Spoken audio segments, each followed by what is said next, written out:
Here with you Let me today with, request you to give it 15 seconds for the live stream to okay, go live on YouTube. Sorry, okay.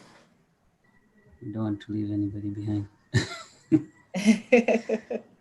I will give you a cue once I see the stream on YouTube.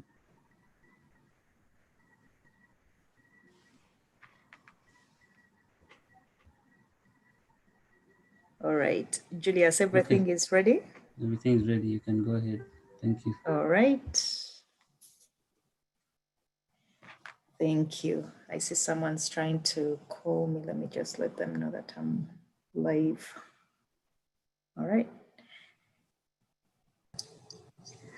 Good evening, good morning, good afternoon. Greetings from UNA. My name again is Henrietta Wamala, and I'm your UNA president. With me today, I have three panelists. We are here to give you information that we can all use in the diaspora when it comes to financial planning and end-of-life decisions in our homes. So we are blessed to have three fellow diasporans, three Ugandans with us. We have Miss Georgina Kironda. Miss Georgina Kironda is our Southwest region representative in UNA. She resides in Atlanta. She actually represents 9 states. I think she's the council representative that represents the biggest region in North America. Georgina resides in Atlanta, as I said. She has a master's degree. She has a master's degree. She's an MPH. She's a senior data scientist expert by profession. And she has also been a UNA member for several years. Right now, she's the former UNA ATL president, that's UNA Atlanta, and she was actually president for UNA ATL for 4 years. She has been serving UNA since September of last year, and we are glad that she's here to present about insurance programs, that is life insurance programs and repatriation programs that she's been researching for UNA. Our next representative after Georgina is going to be Professor Michael Kaluuya. Professor Michael Kaluuya resides in the Dallas, Texas region. He is an associate professor in economics and is the department chair for the business department at Tarrant County College in the Northeast Campus in Texas. Dr. Kaluuya is an established consultant in Dallas-Fort Worth in the areas of business, taxes, finance, public policy, and also is an education counselor. Dr. Kaluuya also has had a dissertation, is a dissertation coach and consultant for master's degree candidates within the area where he is in the university where he actually serves. And he's also the co-founder of Interdoc Processing Solutions International LLC, which is in Irving, Texas. He's an author. He has written a book, The Audacity to Change, Breaking the Berlin Wall in Africa. He holds a PhD in business administration. He has a Master's of Science in International Economics, a Master's of Arts in Political Science, and an MBA in International Business, and also a Bachelor of Business Administration in Finance and Economics. So we are very glad to have an established Ugandan with us by the names of Dr. Michael Kaluuya, and he will actually be here presenting on financial planning and how we can navigate, especially within the post-COVID era, how we can navigate our lives in the post-COVID era. So he will give us some financial tips. And then last but not least, we have Mrs. Fiona Kayemba Magezi, who is an established lawyer in the California state, but also can practice in Uganda. So if you have questions regarding estate planning in the US, you reside in California, this is the lady you should be talking to. And also, if you have questions of the same in Uganda, she is well equipped to give you the information that you need. So Madam Fiona Kayemba Magezi is an attorney who believes in planning, who believes that planning can help you when it comes to life unexpected calamities. She specializes in estate planning, business, and intellectual law property. She has an established law firm in Southern California, and it's Magezi Law Firm. She helps families protect, she works to help protect families and businesses through various legal strategies and enlists a team approach with a CPA on financial matters when you go to her. So you are going to get the knowledge that you are actually looking for when it comes to estate planning, but she's also going to have a CPA or someone qualified in financial matters when you're trying to get your, assets and properties sorted out. So she's actually a qualified person. She's the right person to deal with. She's a member of the California Bar Association in Los Angeles, and she's licensed to practice in California, but also is licensed to practice in Uganda. So she has over 20 years experience when it comes to law. She holds an LLB degree from Makerere University and also a Juris Doctorate degree from Hamline Michel Law in Minnesota. If you want to get in touch with Fiona, she also has her website. It's www.magazilaw.com. So we are glad to have these three panelists here with us today. We are going to be starting off with Madame Georgina Kironda, because what she's going to be presenting about is life insurance and repatriation programs. We have had a lot of deaths in the diaspora, whereby we have to look for money to repatriate those that have passed away. What we usually do is crowdfunding, whereby we send emails to our fellow Ugandans and ask them to help us repatriate these people, especially if they don't have life insurance. Georgina, as I said, is in the Atalanta region. And this year, I think that region has been hit with about 5 deaths. And this kind of became just too much for her. And she said she needed to go and look out for programs to help our communities. So this is something that she's really passionate about. She wants to see that UNA can have a life insurance program that can help us here in the diaspora. And she also is mindful that there are some people who may not qualify for your usual life insurance. So she went further and researched into repatriation programs that can help those who do not qualify for the life insurance. And she has some good information to share with us today. Madame Georgina, we welcome you to the floor, and please welcome. Thank you for taking time out of your busy schedule. I know you were just on the road trying to work on to getting your daughter's things sorted out in the university, but you also made sure that you are able to be here and make it in time to present to UNA members about life insurance and repatriation programs that you have been researching for us. So please welcome and take it away, Madame Georgina. Good afternoon, good morning, good evening to everyone out. I know we have some members out there in Uganda, in Europe, in all the different states. I want to welcome you to this forum. Thank you for your time. We thank you very much. Thank you, Madam President, the UNA leadership, and all other leaders in other communities. Thank you for your time. And I also want to thank my fellow panelists. We're very excited about this forum. And without further ado, I would like to go into my presentation. so that people will have the chance to questions that they may have, because we have a event-packed evening. Good morning, good afternoon. Thank you so much.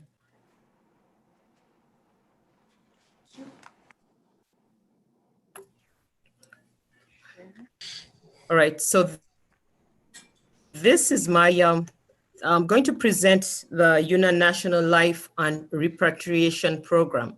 It's a proposal right now, depending on what the interest we have with our different members, we're going to put it in action. So we hope that this will be good information for you to be able to take this, this program on. And I'll start with the repatriation program. This is based on a Tanzanian model. And I want to give all the credit to Mr. Livingstone Chiza in our Atlanta community that introduced us to this program. And the reason I'm bringing up this program is based on a Tanzanian model. They currently have 1,300 members nationally. It's open to bringing in more members. It's not a group life insurance. And the reason I bring it up is because it's the first line of defense in terms of funeral expenses. Like Madam President said, we've had so many deaths in our community, the Atlanta community, and not just the Atlanta community, other communities, and even in the Ugandan, Canadian, so many people have died in Europe. So this is a problem that we are all facing. This is to help with the initial financial expenses and other related costs. So it takes care of the financial expenses before the life insurance or group insurance kicks in. And there's a reason why. There are individuals that I'm close to that have dealt with life insurance. When someone dies, the life insurance does not kick in after 48 hours. It sometimes takes a week, 2 weeks, or even months, depending on how well prepared you are. So this particular program will not require a social security to enroll. There won't be any medical checkup to enroll. Right now, as we speak, we need a minimum of 250 members to join. There's a 6-month waiting period, no death benefits. No replacement fee is paid during this 6-month period. The death benefit is $15K for adults 18 years and older. And this amount of money is paid within 24 to 48 hours after the death of a member. And that's why I call it the first line of defense, as you wait for the other death benefits to kick in. Right now, the annual fee per member is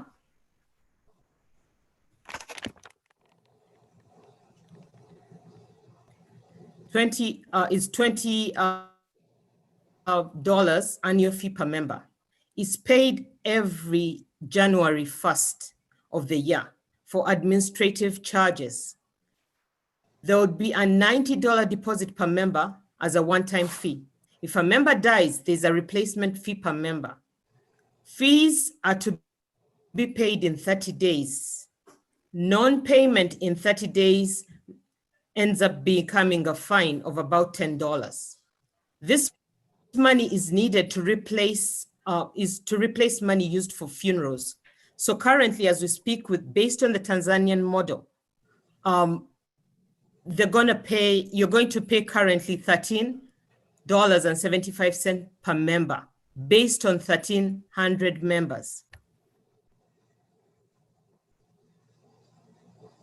Children under 18 years are free, and they receive $15K in the event of a death.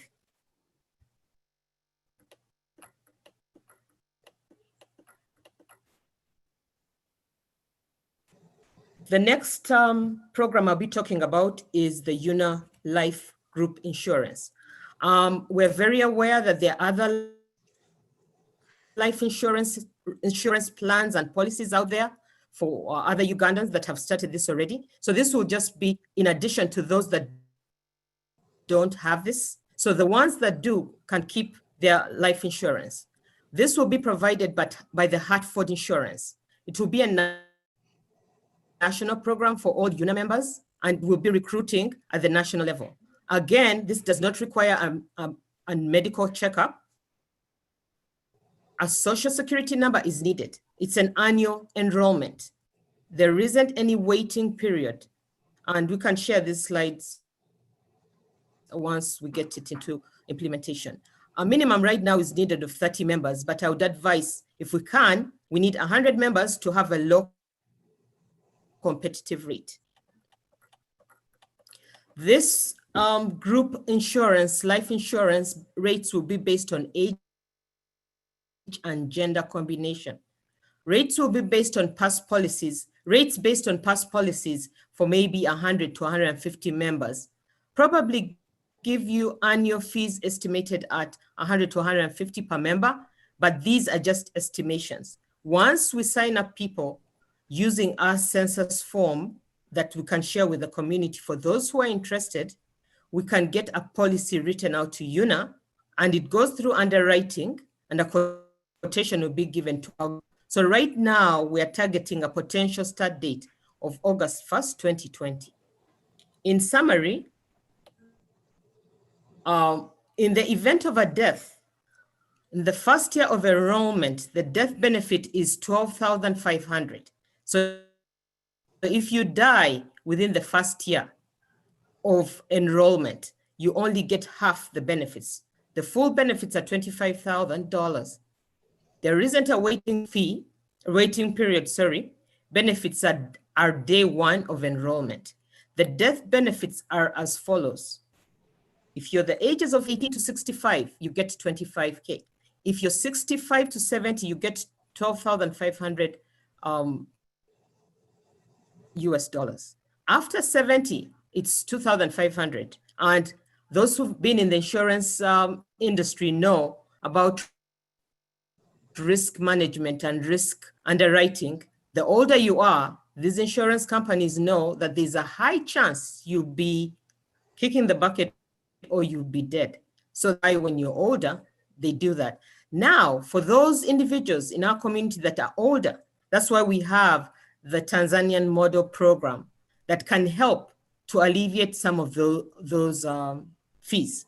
So this is a two-in-one program. You don't have to sign up for both, but it's recommended because each gives benefits for different demographics in our community and different needs in our community, because we're here to serve.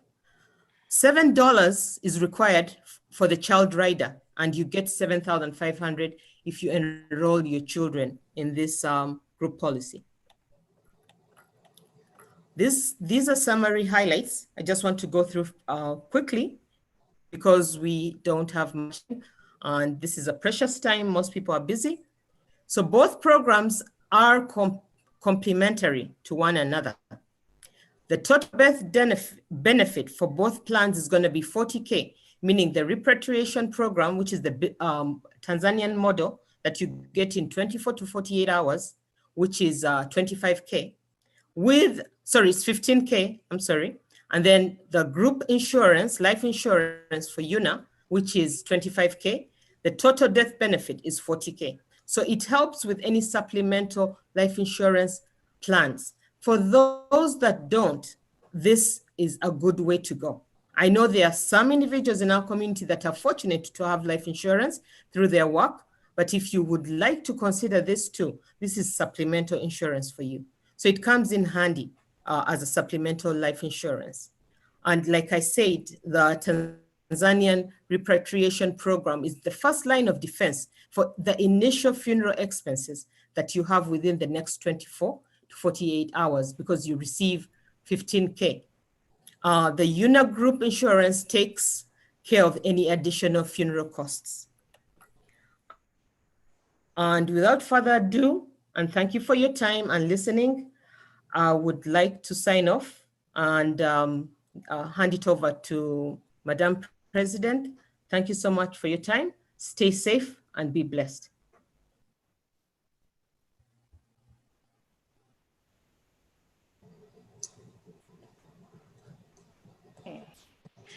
Thank you so much, Madam Georgina. We appreciate that presentation. I see someone was asking whether they have to have a social security number, and I think you clearly answered that, whereby you said with the Tanzanian model, you don't have to have one, but with the life insurance model, you have to have one, right? Yes. Yes. Okay. Thank you very much. Yes. So I saw that, and I wanted to bring that to your attention.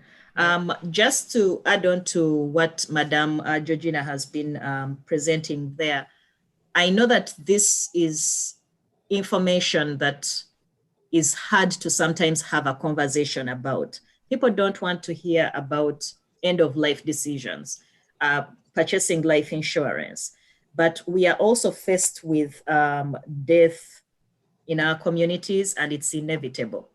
These are things that we have to make sure that we talk about, that we encourage all of you to make sure that you take care of in your homes, in your lives, especially if you have a family. Even when you don't have a family, think about what will happen to you if unfortunately you're gone and people are stuck trying to find a decision of what to do when it comes to you.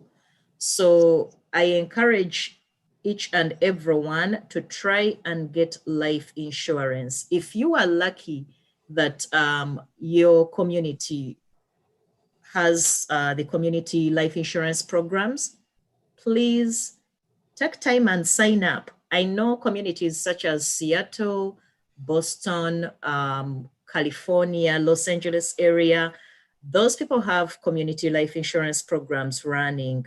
So if you can get on those programs, please sign up.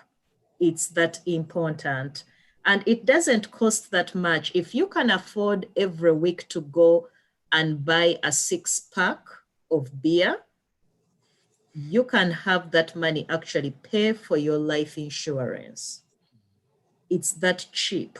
It's not that expensive.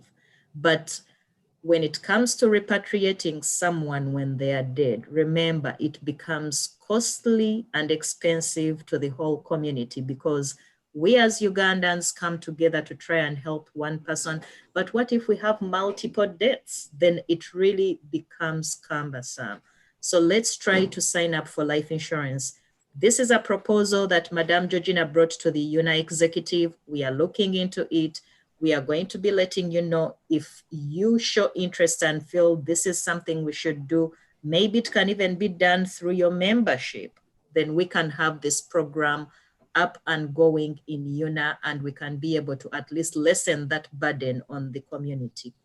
I'm going to actually invite the next speaker, Professor Michael Kaluuya.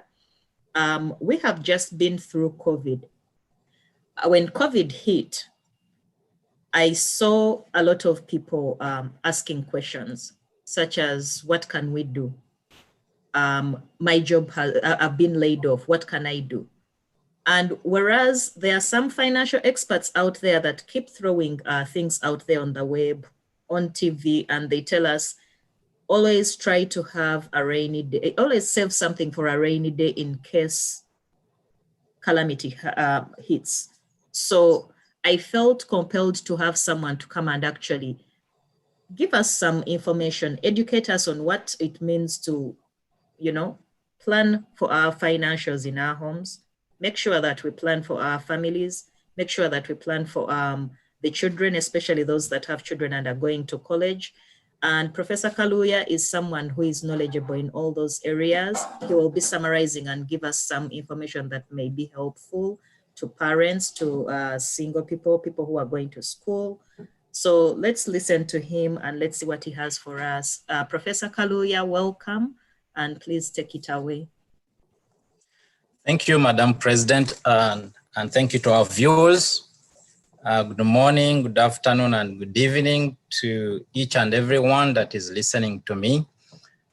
I want to thank again, Madam President and your team of executives for the hard work that you're doing despite the environment that we find ourselves operating in. I when you asked me to make this presentation, we say that we are going to be as basic as we can and not make this a lecture or a professorial kind of presentation. So I'm going to be as very basic as we can, because the times that we are in right now are very, very critical. And there is a lot of uncertainty in so many communities. Our Ugandan community inclusive. And there are so many things that we have not paid attention to. I want to thank the previous speaker, Georgiana, for that excellent presentation about life insurance. And I'll echo to the rest of our members to actually take that as a serious kind of initiative to actually have an insurance, because with the current situation that we are in right now, nobody ever imagined that something like this is going to bring the entire world to a stop. And we don't know which people are going to survive and which people are going to live on. But if you are going to live on, how do you proceed? So I'm gonna go ahead and share to begin out with the presentation I'm sharing about financial planning and management. Before I could do the presentation, most of us have a bank somewhere where we do bank our money. I believe being in this country, nobody is keeping their money under their mattress. You have a bank, and in that bank, you not only have a savings account or a checking account, but there are also experts that can actually guide you through on what we call financial planning. Those people are paid, and since it's your bank, they can sit down with you to actually put your finances together. But so what I'm giving you is just a basic presentation of something you can also do on your own in the comfort of your home, or you can engage an expert. Let's see here. I need to share my screen here.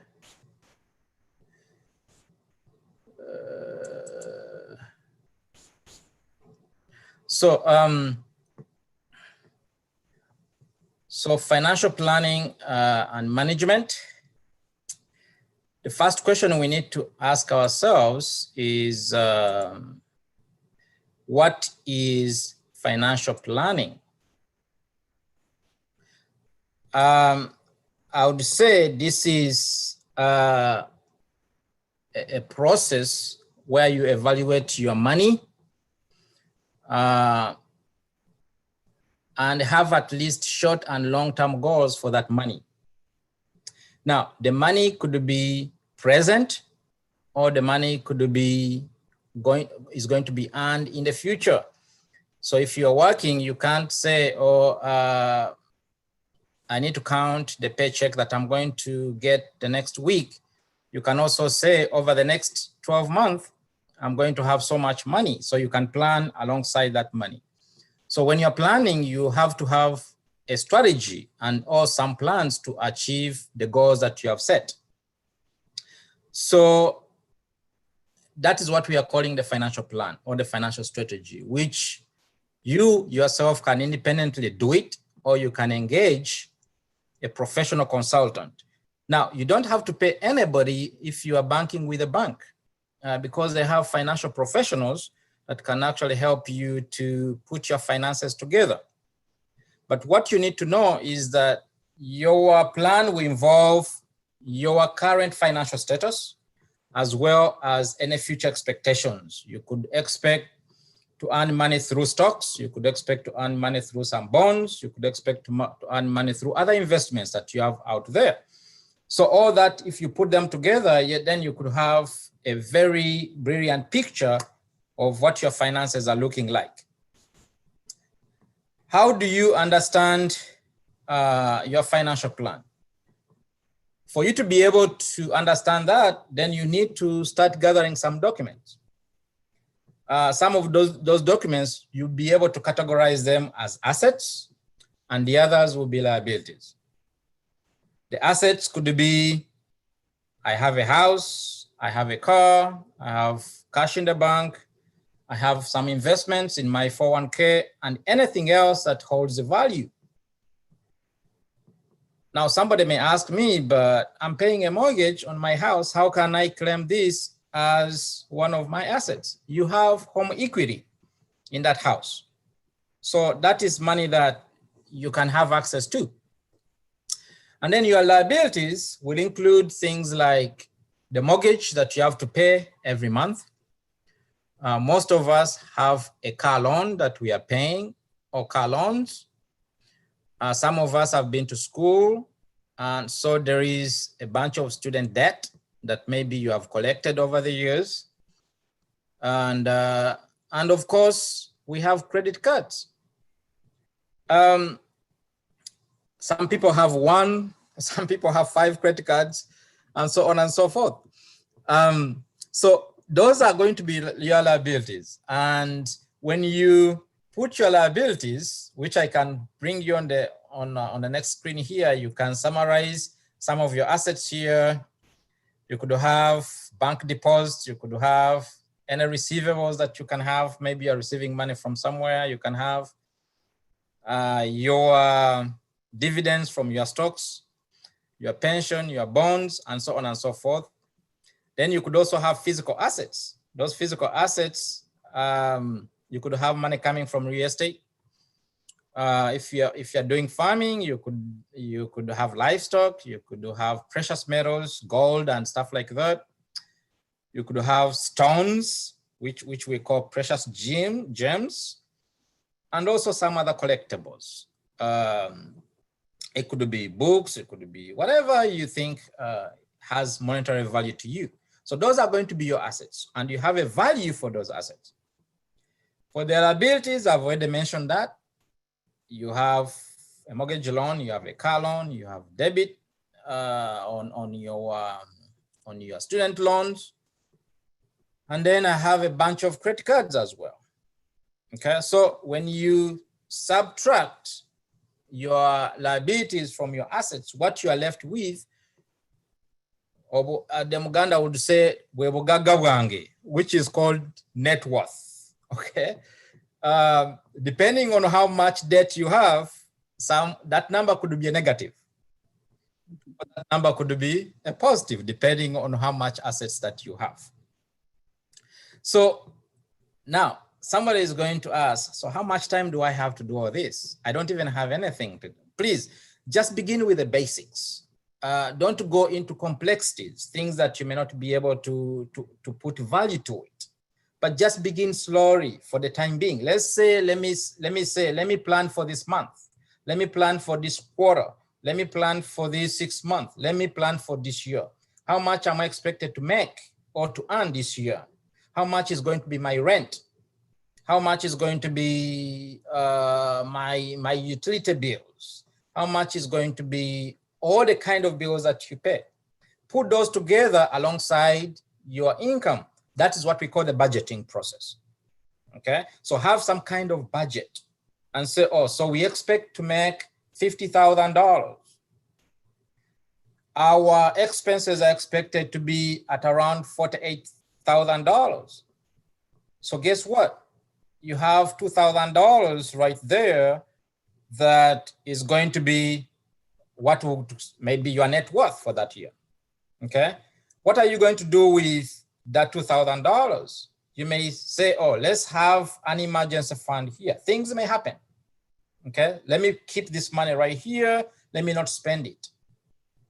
Or let me buy an investment or something like that. Okay, so that leads you to the determination of cash flow. As I've already said, you now have an idea of your cash, of your money, of your net cash flow.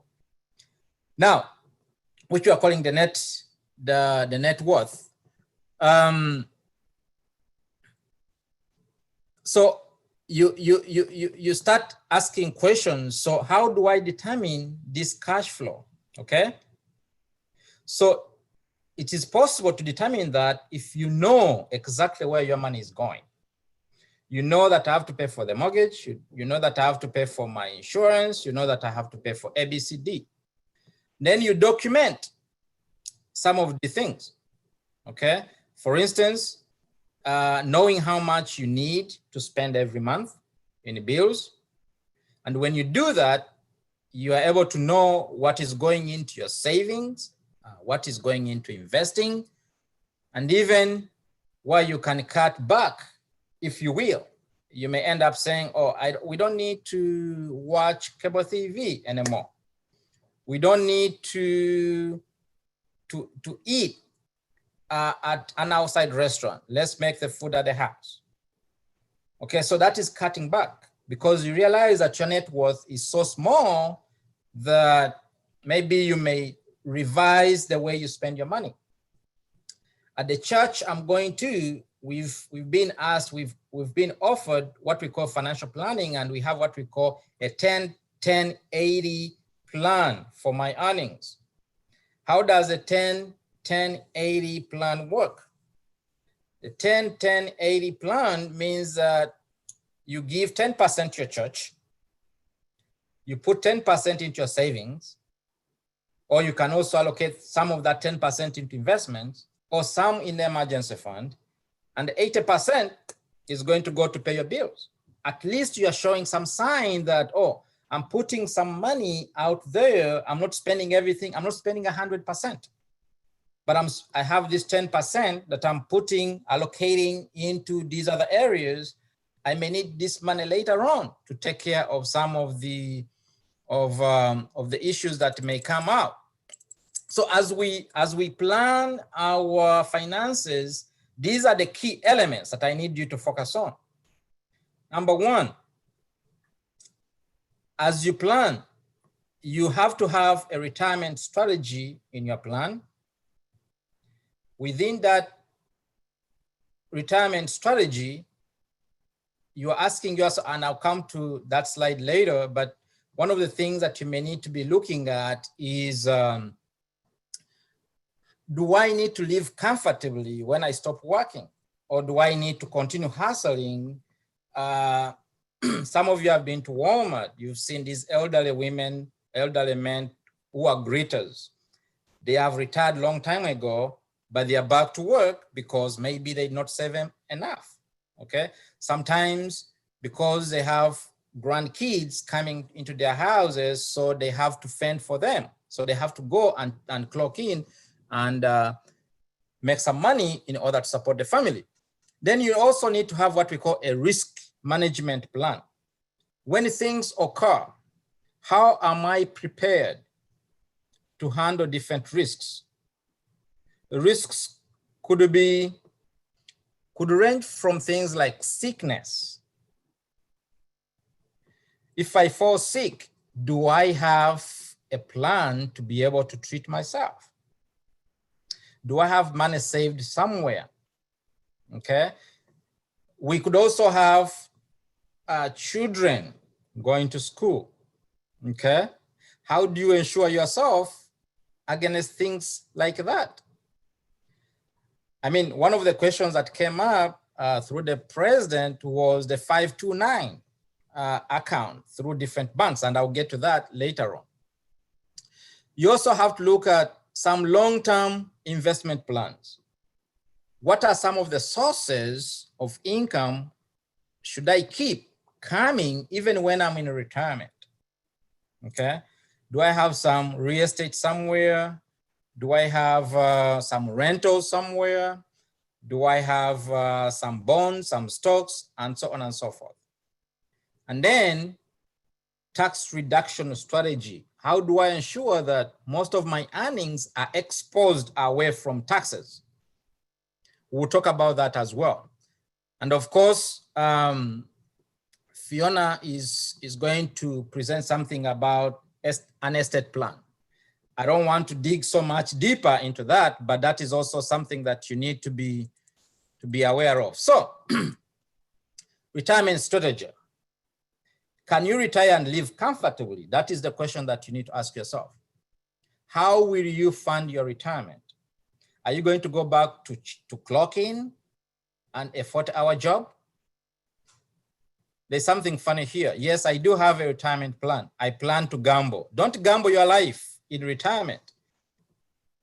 Have money put in some investment so that when you retire, you still have some money coming in so that you can continue living your life. Okay, as opposed to gambling your life away. So those are some of the questions that you need to put into place as you try to put a strategy for your retirement. A lot of times we are working and we have these retirement investment accounts like 401ks and so on and so forth. But sometimes people don't hold jobs that much. Some people are holding jobs for 2 years, some people are holding jobs for 4 years, and some people are holding jobs for 10 years. What if you start a 401k at one job, but you have to move to another job? What's going to happen to the other money? A lot of times, people have ended up taking that money out and going on a spending spree. Yet, you can roll over that money into an individual retirement account, which is a high interest paying account, and you can put that money out there to prepare for your retirement. So that is one of the things that you can do, okay? And I'll talk about IRAs as well in another slide. Risk management. Are we prepared for any emergencies? I've already said we could look at things ranging from being sick, just being sick, okay? It could be a minor sickness. It could be a major sickness. Do you have, somebody's going to say, but I have insurance. But some insurances cover to a certain extent. You may not be able to cover certain illnesses, okay? Your insurance could cover 50%, 60%, 80%. Who is going to pay the rest? Okay. So some money out there that you have saved over the time could actually help you. So one of the ways that we need to look at risk management is we need to identify certain specific risks that may occur. You have to have some assumptions, okay? In case something happened, okay? What do? We have to be able to assess put assumptions ahead of time, okay? And I'm not saying that things are going to happen, but in case they happen, okay? So you can keep on evaluating some of the things. Somebody has already presented about insurance. One of my examples that I already have insurance, but I have insurance that is actually expiring tomorrow. Okay, but that insurance was a term insurance, but it was a return on premium insurance. So guess what? All the money that I put into that insurance is actually coming back to me. Now, if I don't continue with that insurance, okay, or if let's say I continue with that insurance, it means that I'm going to continue paying into that insurance. But guess what? What if I receive this premium back to me? What am I going to use that money for? Okay, I may decide to say, oh, let me put this in an emergency account.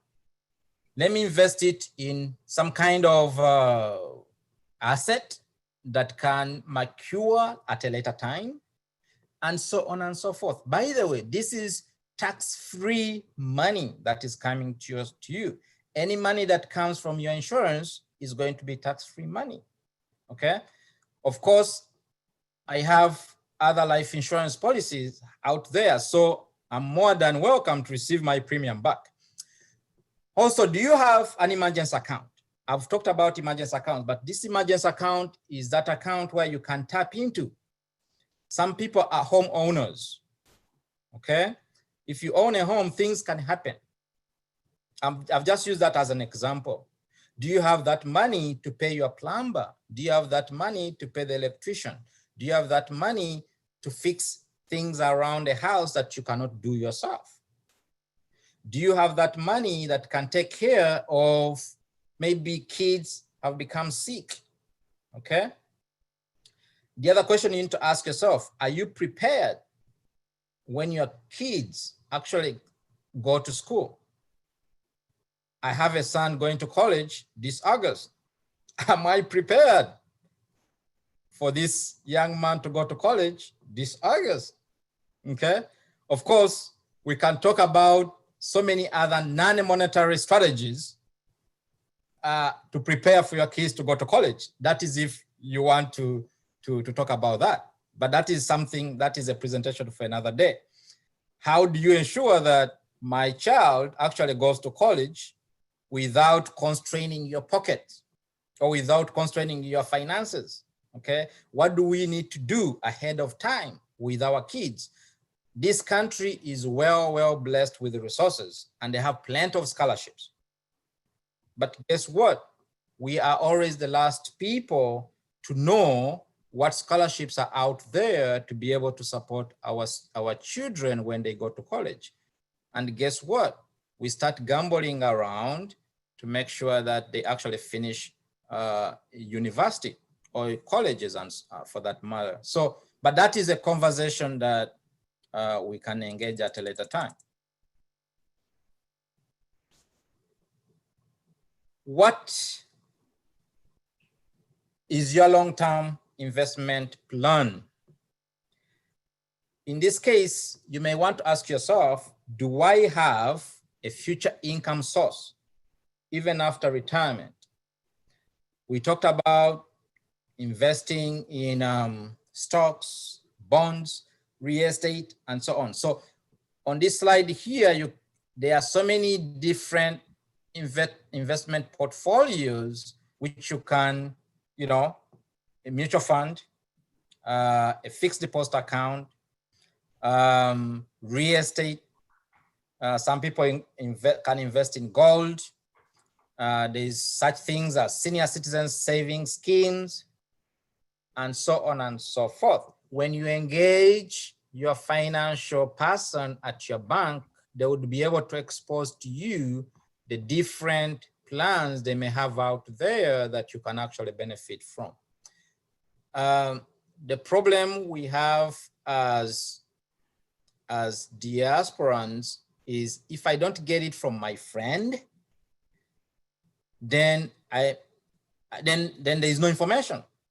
So, but if you are able to put your money in the bank, then you have created a relationship with somebody.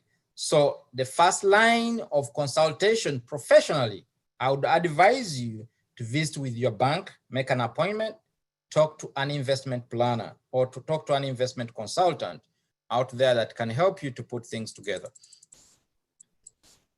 Tax reduction strategy. How much of my income is exposed to taxation? We talked about that 401k that you worked at that job and your company sent you a letter saying that, what can we do with this money? Can we send you a check or you have other plans for it? Okay.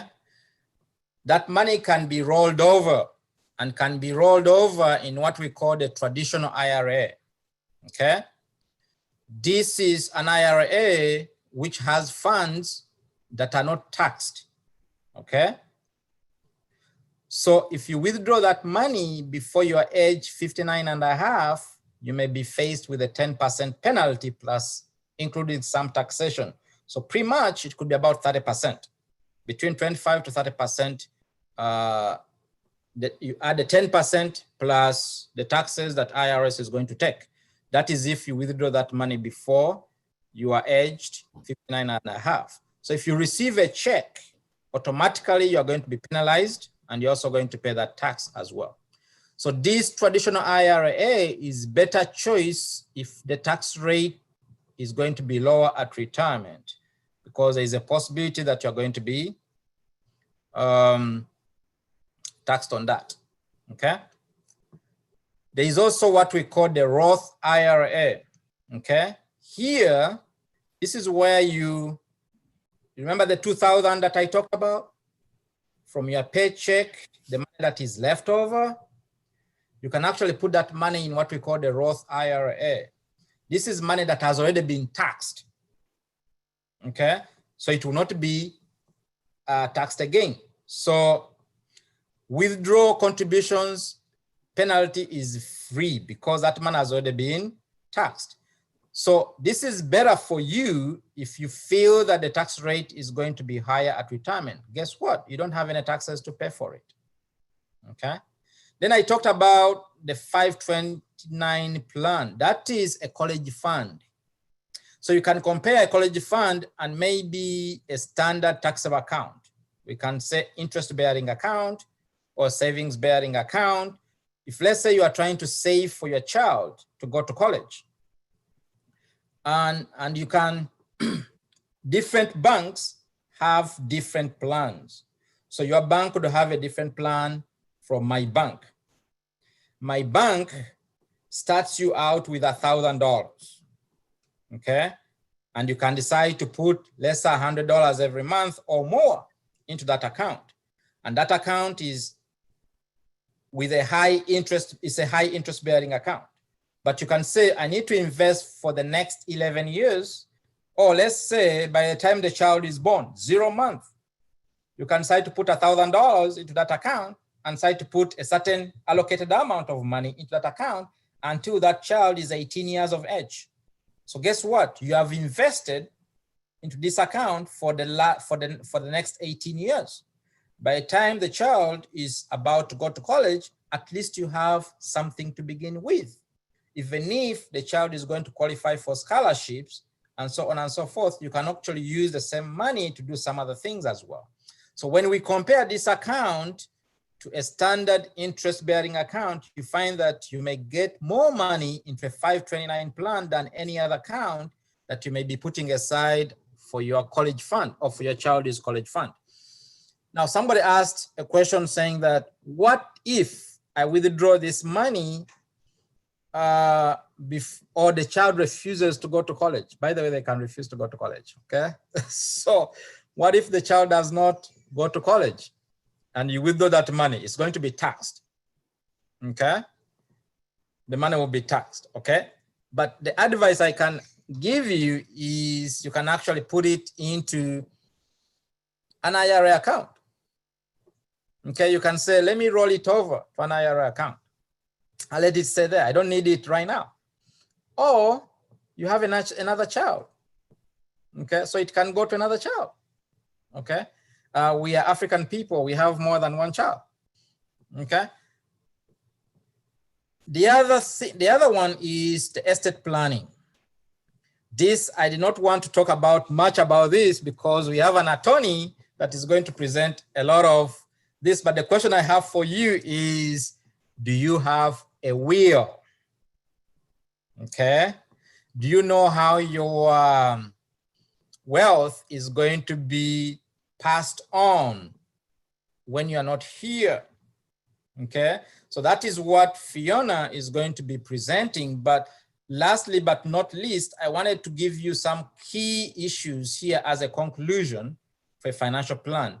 I would say that a financial plan documents an individual's long-term goals, and it will create a strategy for accomplishing those goals. The plan should be highly individualized because we are different people and we have different needs. So the needs could reflect me personally and my family situation, okay? It also has different risks because different people have different risks. And we also have different future expectations. Some people want to build here, other people want to build in Uganda, okay? How do you put all those into a financial plan, okay? Some people want to own rentals here, some people want to own rentals somewhere else, okay? Some people want to invest in stocks, some people want to invest in bonds. So we have different risk tolerance in terms of the way we want our funds to be invested.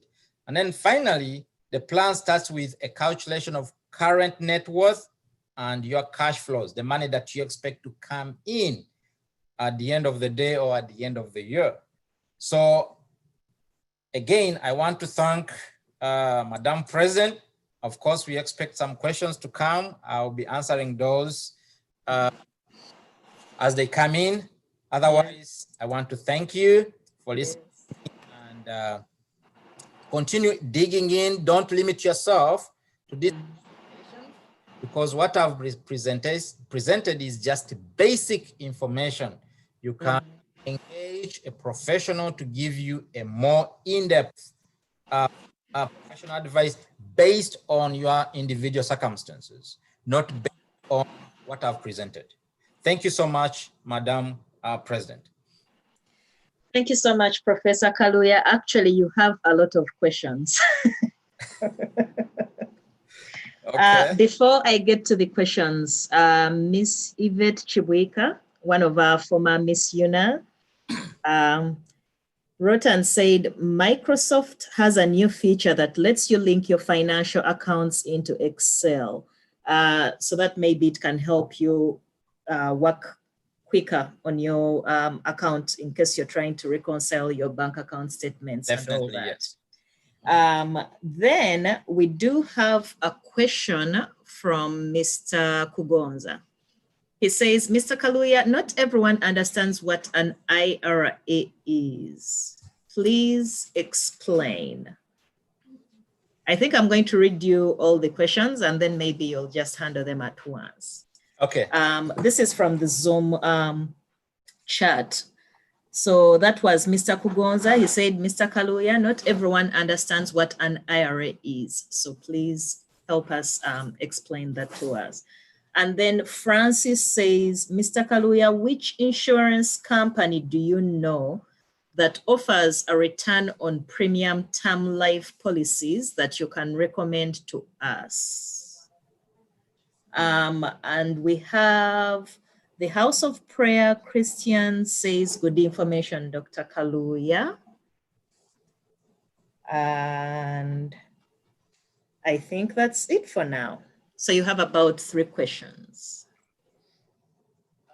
I didn't get the last question from Christian Life Center.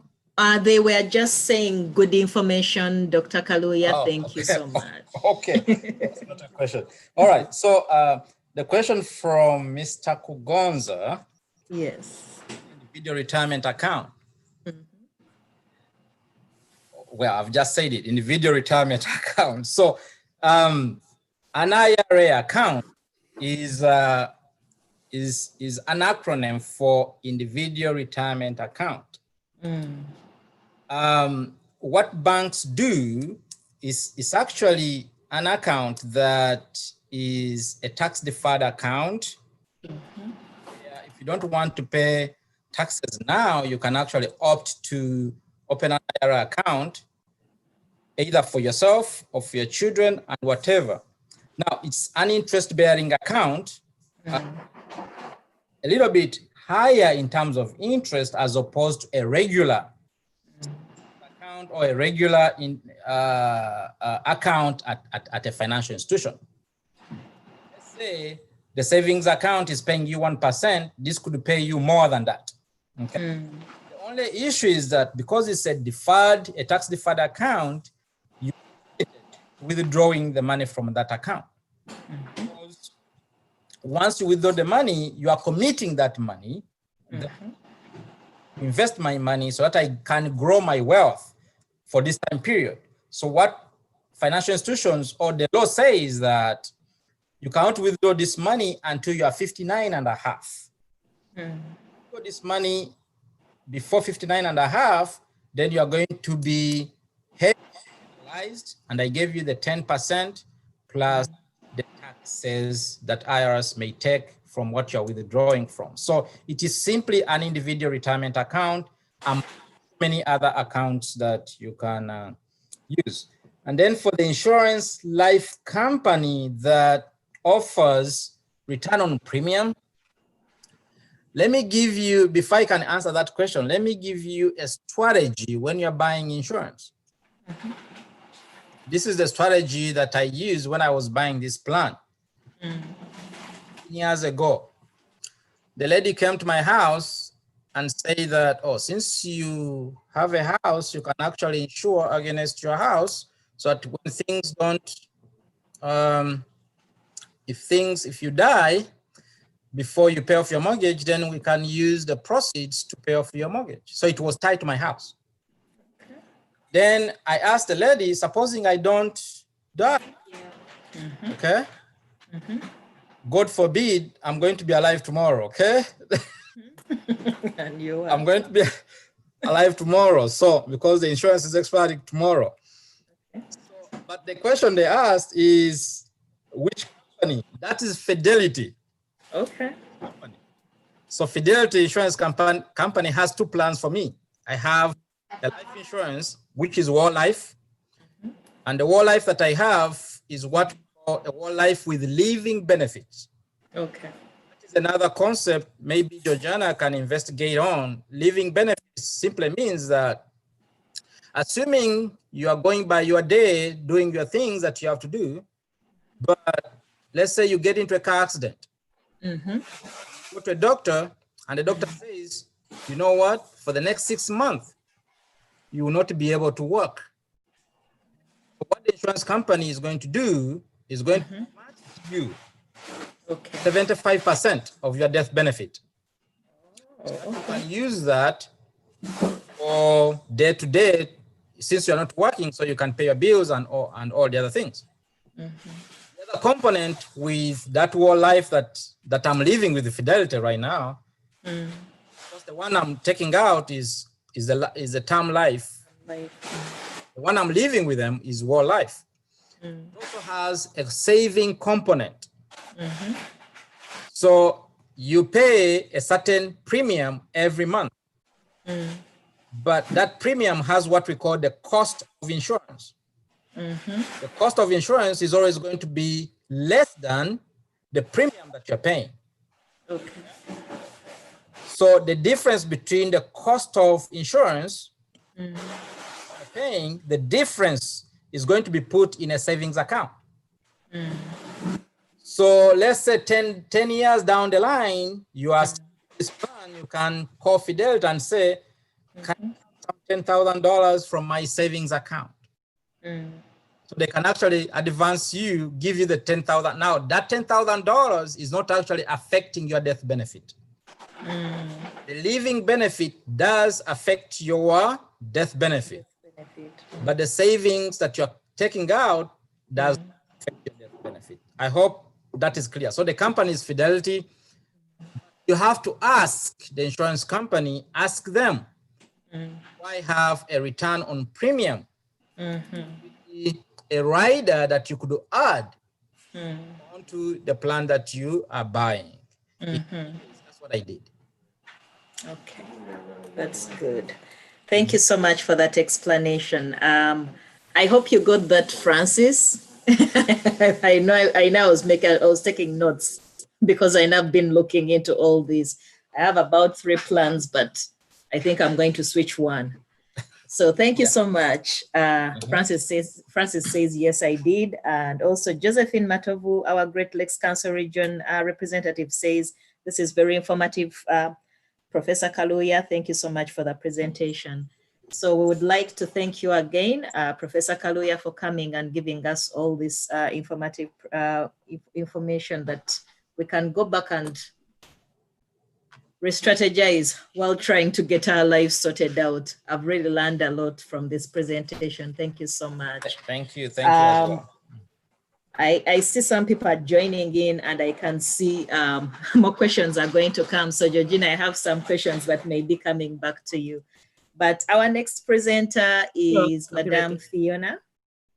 Madame Fiona Kayemba Magezi practices law in California, and she also has a license to practice law in Uganda. She's been in the profession for about 20 years. So we are honored to have her here with us today. Madame Fiona, the floor is yours. Welcome to our third UNA talk. We are honored to have you here with us today. Thank you, Madam President. Thank you for inviting me to speak about something that's dear to my heart of getting families protected. And I've also enjoyed listening to all the other panelists, Dr. Kaluya and Georgina, for a program that is very beneficial to families. And I would encourage everybody once they've who are present to take the information or go on to the UNA website for more information and to enroll. So my talk today is basically estate planning for families. And before I turn over to my slides, I have to give my standard disclaimer every time I hold a webinar. I am an attorney, but I'm not your attorney. An attorney-client privilege is only attached when you do contact me personally and retainer is signed. And that's when I proceed to give you a legal advice. Any information I'm giving you today is for educational and informational purposes only. And this recording will be recorded on the UNA website on YouTube, so you can always go back and listen to it. I've tried to make it as basic as possible, but as you know, sometimes legalese is not basic. So let me go ahead and turn over.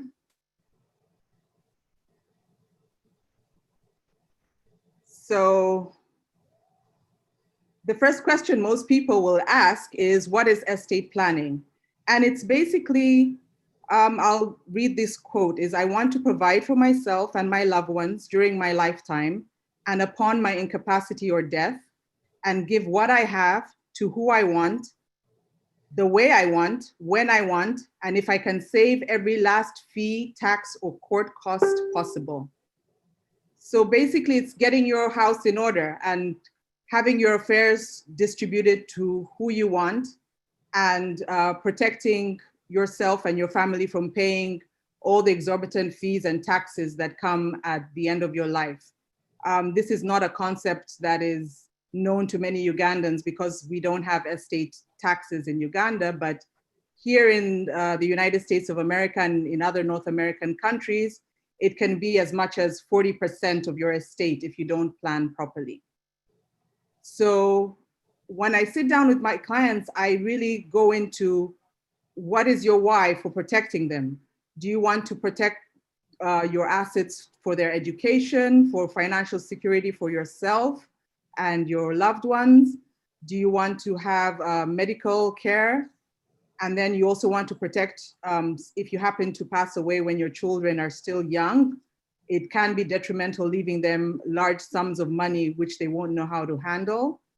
You also want to protect your assets from lawsuits. We live in a very litigious country where any slip on your property or any wrongdoing in your business, you've opened yourself up to lawsuits. So there's a way of where you can protect your assets.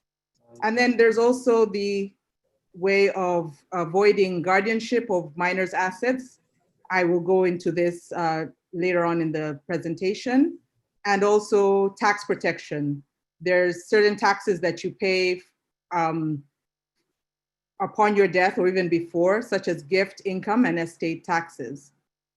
So this is just the basics of estate planning. It's basically a will, a trust, power of attorney, medical health care directive, and HIPAA authorization. I'm going to be basically talking more about the will and the trust, but briefly, the power of attorney is where you give someone else power over your finances by this written document, whereby they're able to deal with anything financial or your financial institutions on your behalf.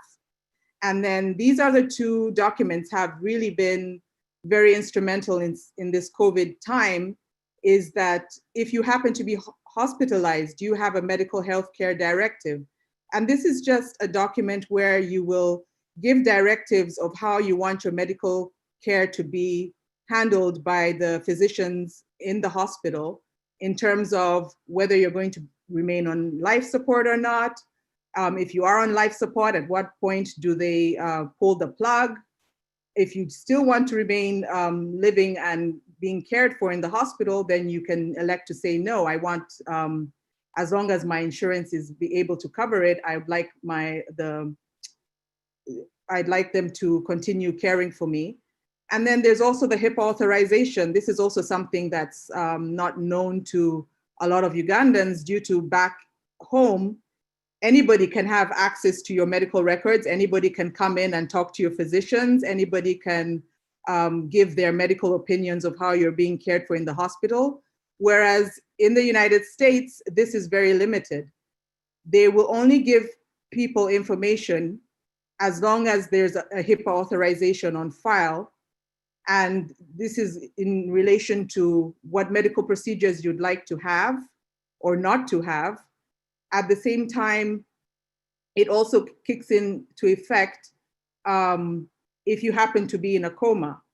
If you happen to be in a coma and you don't have this documentation and you haven't laid out what your wishes are, someone, even your wife, would not be able to give certain medical procedures which you would have liked to have because they don't have her on file as someone to talk on your behalf with this HIPAA authorization. So those are two documents that I've been working on quite a bit in this COVID era because people realize that there is a chance of them being hospitalized and they want to have all their affairs in order.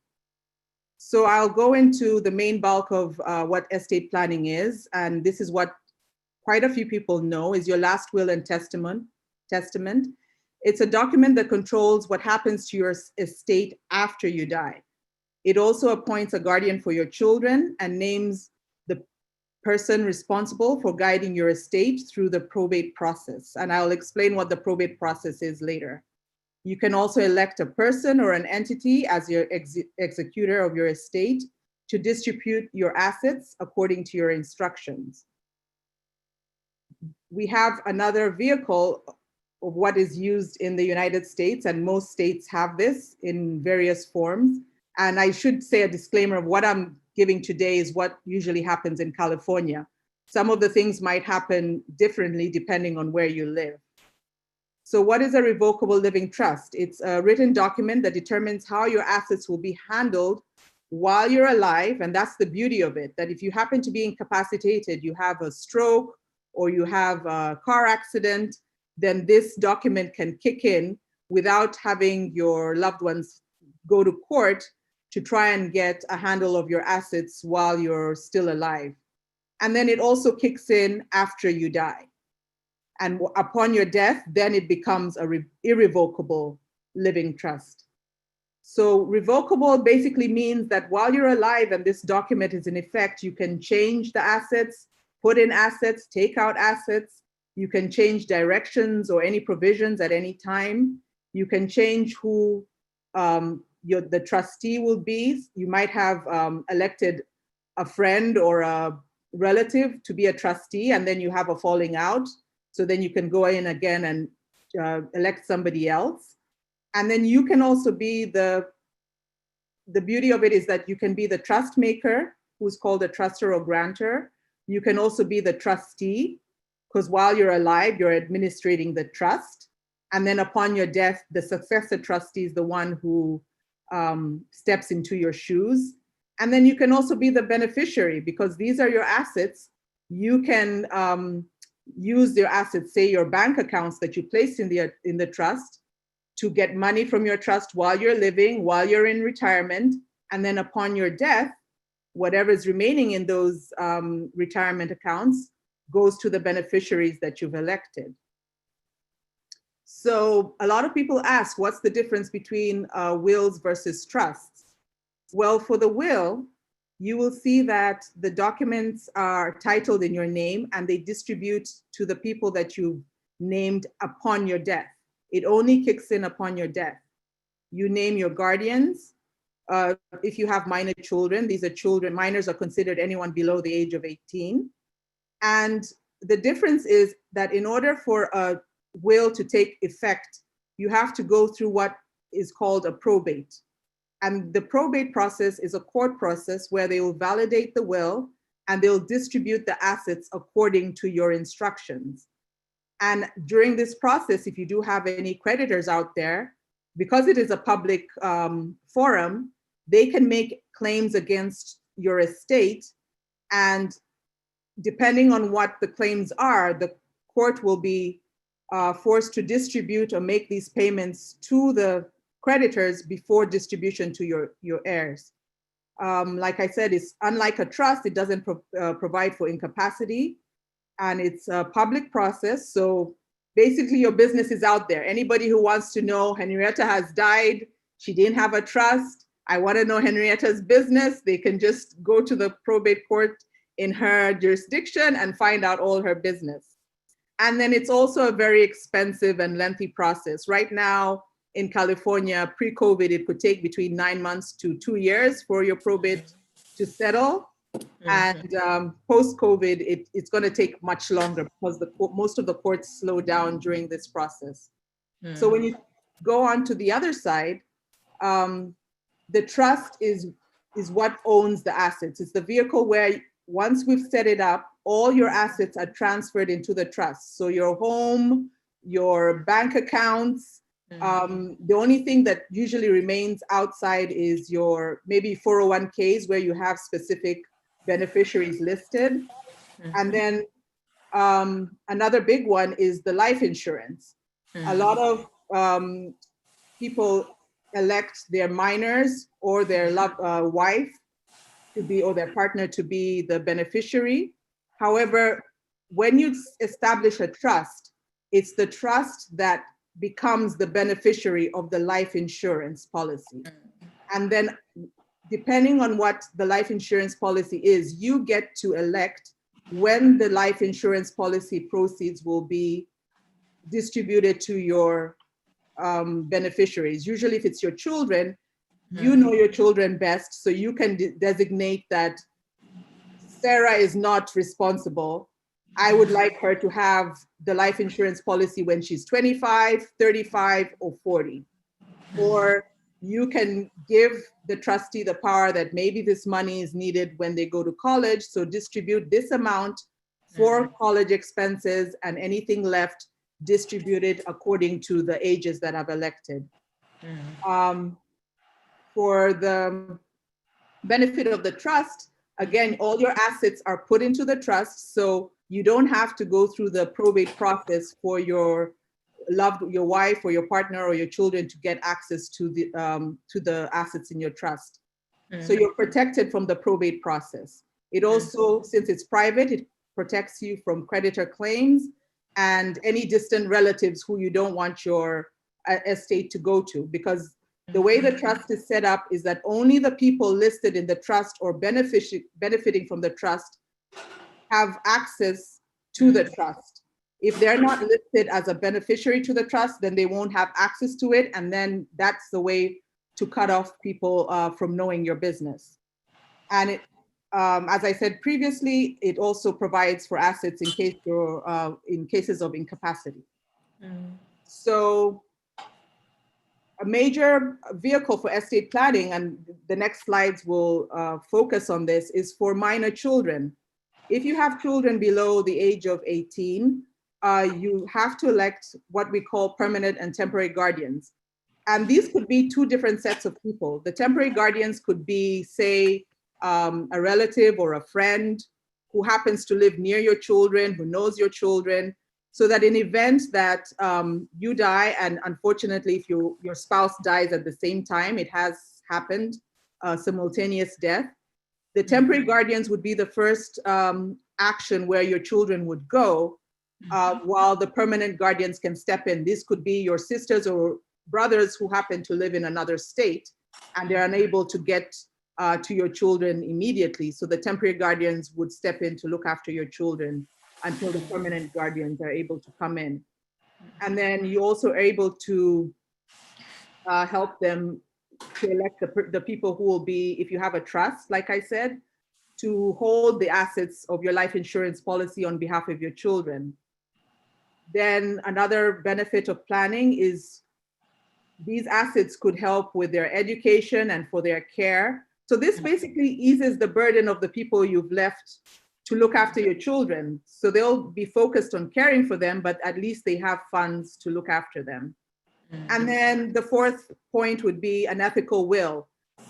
Wills are not just for distribution of assets. It could also be telling your loved ones and your children about your morals, what you'd like them to do in their life. And there have been instances where children take this to heart. It's as if you're speaking beyond the grave. And then you're also able to distribute your personal property. So a guardian is the person who will step in and legally, in the eyes of the law, would be able to look after your children. And for some families, it's very straightforward who to name. But then for others, some people unfortunately don't have the extended family here in the US. So we sit down and we go through who are the people within their church community or their personal friends who would be able to step in as guardians for the children. And it's not enough to say that I will elect my sister in Uganda, because then by law, there should be somebody here who would be able to step in to look after the children before the arrangements can be made for the children to either continue living in the United States or maybe temporarily move to Uganda. And then in order to nominate a guardian, it must be in writing and signed. And these are just the traditional formalities of a will. So in most states, it's usually the biological or legally adoptive parents who can nominate guardians for their minor children.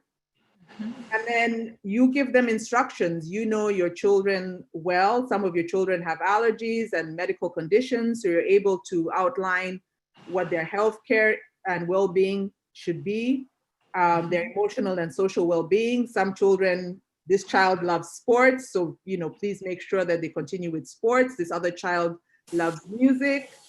Please ensure that, and I've left funds for them to continue their music lessons. It also helps to protect their inheritance. As I said before, minors cannot own assets. And the typical things we go over are their housing, education, medical care, and their extracurricular activities as they transition into adulthood. So in my practice, I come up with kids protection plan, and within that plan, we have nomination and letters of a temporary guardian. We have nomination and letters to the permanent guardians, together with instructions to the guardians, as well as instructions to caregivers. A lot of you families, as we know, especially dual income families, a lot of them we have caregivers or babysitters. So you can also have instructions of, just in case you're incapacitated or you happen to, there's a death in the family, the children's life continues as it is. So you leave instructions of, specifically, my child comes out of school at this time, they do their homework at this time, they have piano on Wednesday, they have soccer on Friday. All these are things that you can lay out in a binder that is accessible to the caregiver, so that your children's life is not dramatically affected to what has happened. And then you also have emergency instructions. This is where you list all your pediatrician, your dentist, and any other caregivers that you have. For example, if you have a special needs child, you can list all those instructions in there. And the laminated wallet card is the emergency people that you've listed, and then those cards can be distributed to all the people in your unit, and they can carry around with them in their wallet. So the big question is, what is probate? In America, probate is the legal process of settling your estate when you pass away. You determine who has the authority to just settle your estate. That's if you have a will. If you don't have a will, then your assets will be distributed according to the intestacy laws of your particular state. For example, in California, it will usually go to, if you have a spouse, and then your children, and then on to your parents, and then to your siblings. There's a certain structure of where your assets are distributed. And then in California, your estate will go into probate if your assets are above 166,000. That's the current cutoff. So, which is very low, because as you know, real estate, if you do happen to own property in California, you're definitely above the 166,000 threshold. And like I said, it's a public and lengthy process, and it is very costly. The fees for probate are set by statute. So before anything is distributed to your beneficiaries, all your creditors will be paid first, attorney's fees will be calculated, and then whatever is left will go to your beneficiaries. So I decided to just give two brief hypotheticals to help people understand how this all works. So, for example, we have a lady called Miss Namubiru. So Muchala Namubiru is a single mother. She has 2 minor children. The father is not identified either by the birth certificate or even those in her immediate vicinity. They don't happen to know who the father of her children are. And she does not have an estate plan in that she has no will. However, she's been hardworking and she's managed to amass about 200,000 in her 401k through her employer. She has a life insurance policy for her children who are listed as the beneficiaries. She also opened a 529 plan, saving for college for her children. And she has some money in various bank accounts. But then unfortunately, she dies unexpectedly. So upon her unexpected death, and maybe this happens where the children are still at school and she doesn't pick them up from school. The school is a mandatory reporting institute. So once they do call the person listed on the emergency contact, that person is not responding. So their next step will be they will call Child Protective Services. So then Child Protective Services will take custody of those children, and it will be very unfortunate that while they're in Child Protective Services care, they'll be informed of their mother's death. And because there's no guardian elected, Child Protective Services, even though maybe there might be an aunt or a family friend who'd be able to take custody of these children, the Child Protective Services will not hand over these children to them, because legally those people do not have the authority to look after these minor children. So it will have to be a probate process whereby the guardians, whoever is capable of looking after the children, step forward. So example, if the father is identified, then the children will be automatically handed over to the father. But if not, then they would have to ascertain and go through background checks for these other people to step in and look after the children. And then, as I said earlier, is that if the life insurance policy, which is about 100,000, will not be handed over to the guardian. This person will, through a court process, keep that money in trust for the children. And there's a process whereby they report back to the court periodically of how they're using those proceeds. And then at the age of 18, now the balance is handed over to your children. So I don't know about you, but I cannot imagine my daughter or son with 50,000 lump sum at 18. Vegas, here we come. That's the case for most children. And another disadvantage of this process is that it is an expensive process.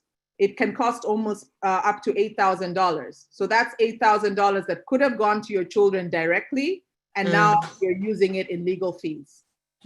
So had she set up a trust, she would have named the trust as the beneficiary of the life insurance policy.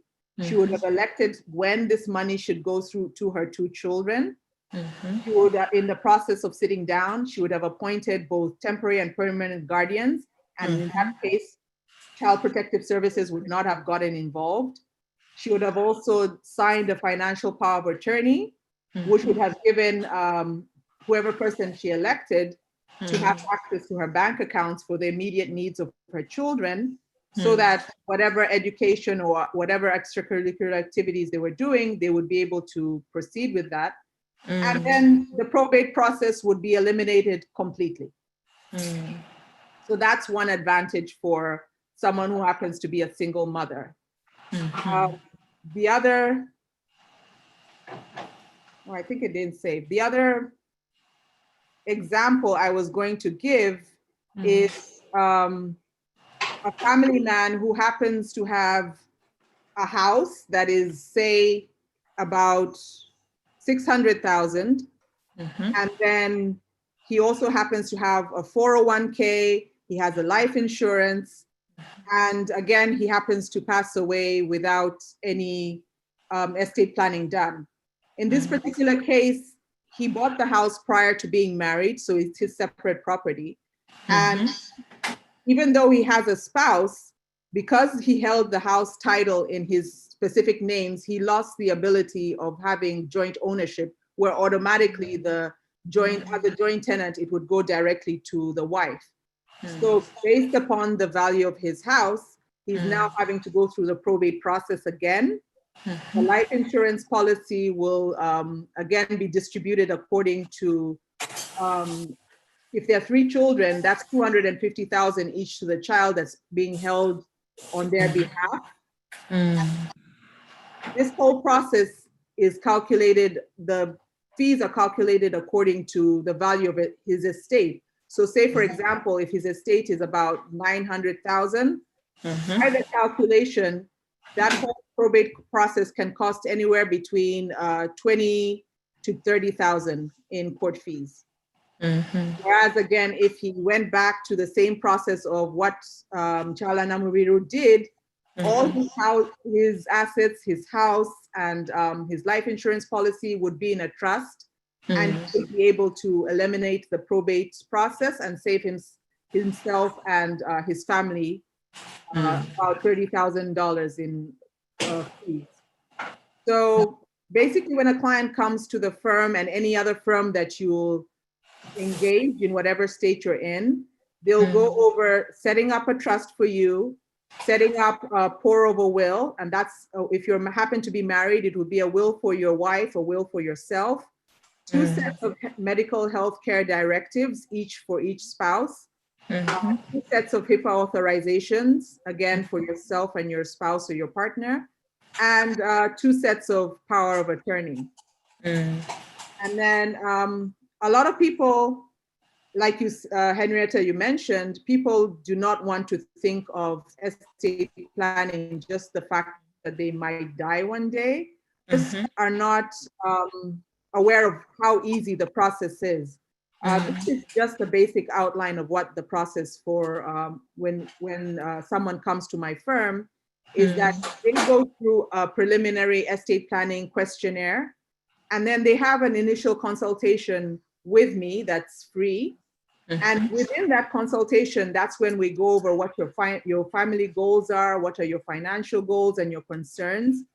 And then after that, if you do proceed with the estate plan, we sit down together and we literally design out the plan. You tell me, I want this to go to my sister who happens to be in Uganda. I want this to go to my parents who are elderly. I want this to go to my children. And you get to say exactly what you want to happen and at what stages in their life their assets should be distributed. And then it goes into maybe a 4 to 6 week designing where the plan is designed. And then we have a delivery meeting where we have to execute the plan. This is done with a notary. And the next stage is what's called funding, because it's not enough for you to design a plan. The process is to transfer all your assets into the trust. So if you happen to have a home, the law firm does the transfer of the deed into the trust. But with various bank accounts, we give you a set of instructions where you go to all your different bank accounts, say Wells Fargo or US Bank, and most banks are aware of this procedure. And at that point, you would transfer all your all your accounts into the trust. And then in the process as well, you would notify your life insurance company that you've elected the trust to be your beneficiary. And then for certain clients, they go into what is called a client care program, where a long-term client relationship is developed, whereby every year we go over your needs, we see what assets you've acquired or what assets you've sold. We go over what the changing in the laws are. and there are different planning strategies. So this is a very basic plan. More people with more assets. There are different kinds of trusts out there. There are people who have also planned for their pets. Those are like pet trusts. So when someone goes to an attorney, you tell them your individual needs. And then just briefly on the estate planning for Uganda, because we do know a lot of people have assets in Uganda. The way the law works is that if you happen to live within the United States, your United States only maintains jurisdiction over assets that are within the United States.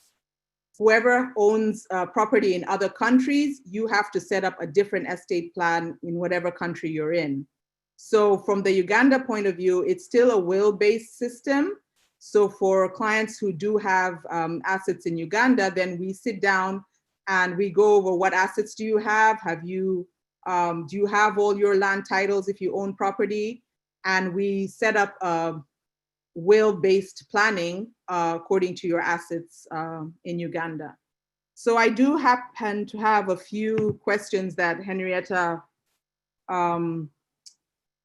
sent to me prior to the panel. And one of the questions is, what is a trust fund? So a trust fund is exactly what I've been talking about. It's just that I guess people are known to say that, oh, I have a trust fund, or that's a trust fund baby.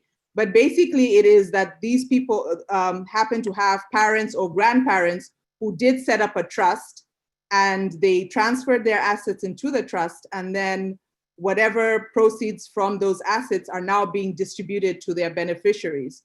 So we have a lot of American families whereby the grandchildren are living off assets which their grandparents prepared for them, and that's how they're known as a trust fund baby. And then another person asked, can you list a trust fund as the beneficiary to the life insurance? So yes, that's what I was talking about, that you would transfer your life insurance policy to your trust. And the third question I received was, what is a caveat? And I think this is in terms of someone who owns property in Uganda.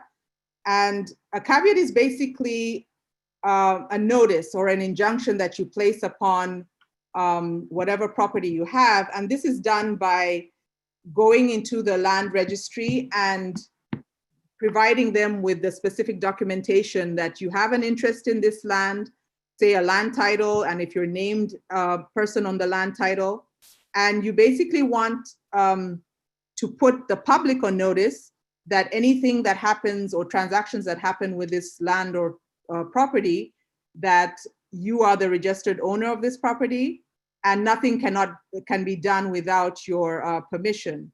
And the process is that it does expire, so you have to work with an attorney to see how can you keep this caveat going. So most people who are aware of land transactions, they will be aware that if there is a caveat on the land, then chances are that land should not be offered for sale. And at the time of, if you do want to transfer or sell this land, then at that point, that's when you would remove the caveat. So that's the end of my presentation. I know there might be a number of questions. I will hand it over back to you, Henrietta. Okay. Q&A. Thank you so much, Fiona. That was so informative. And you do have questions.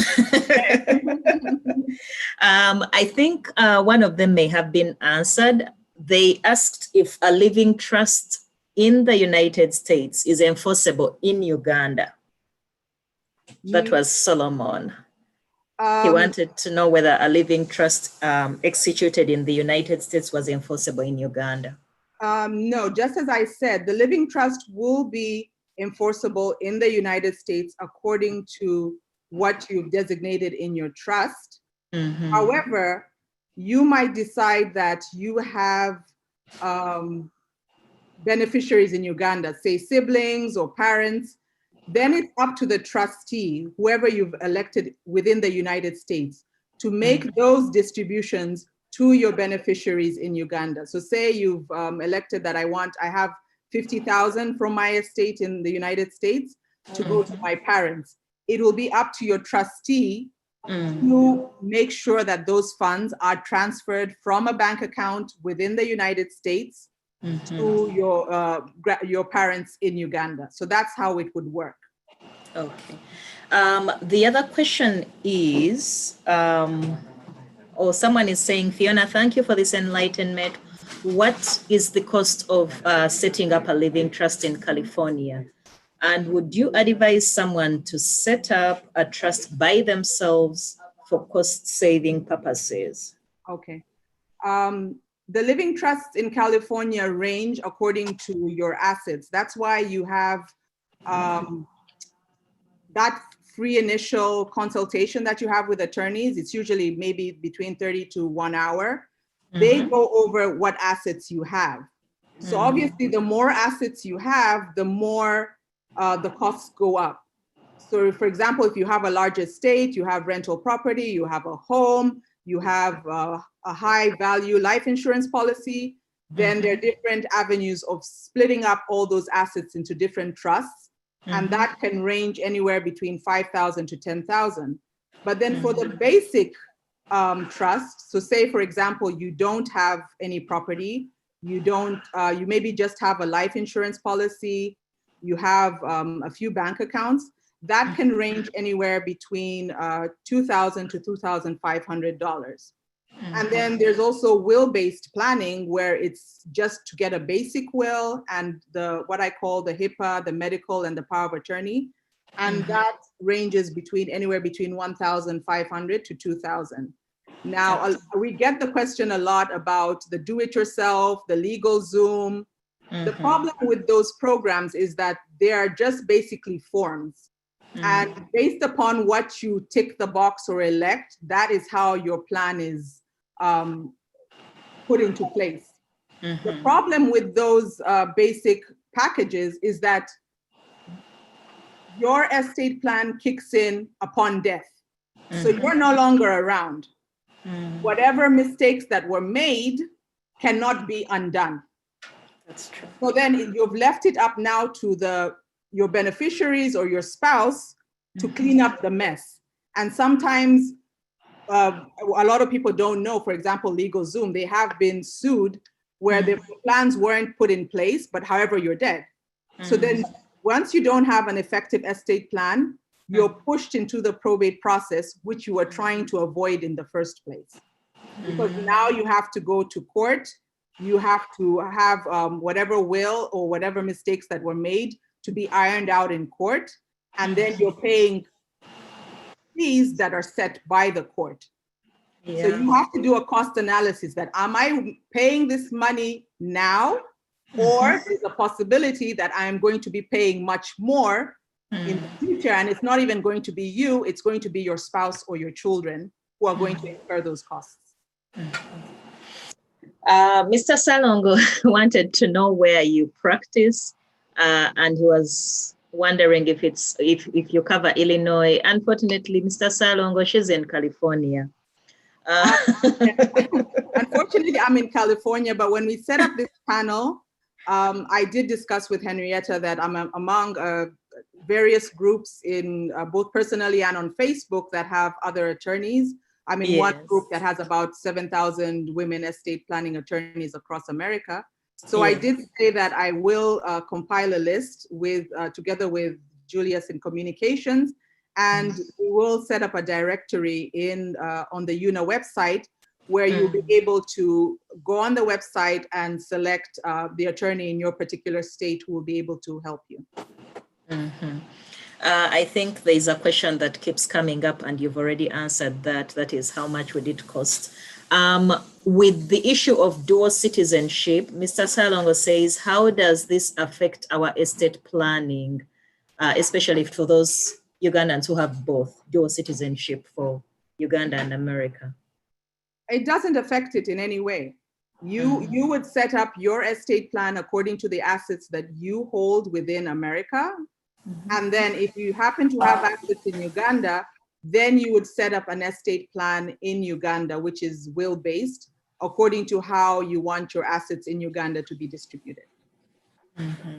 Okay, that's good.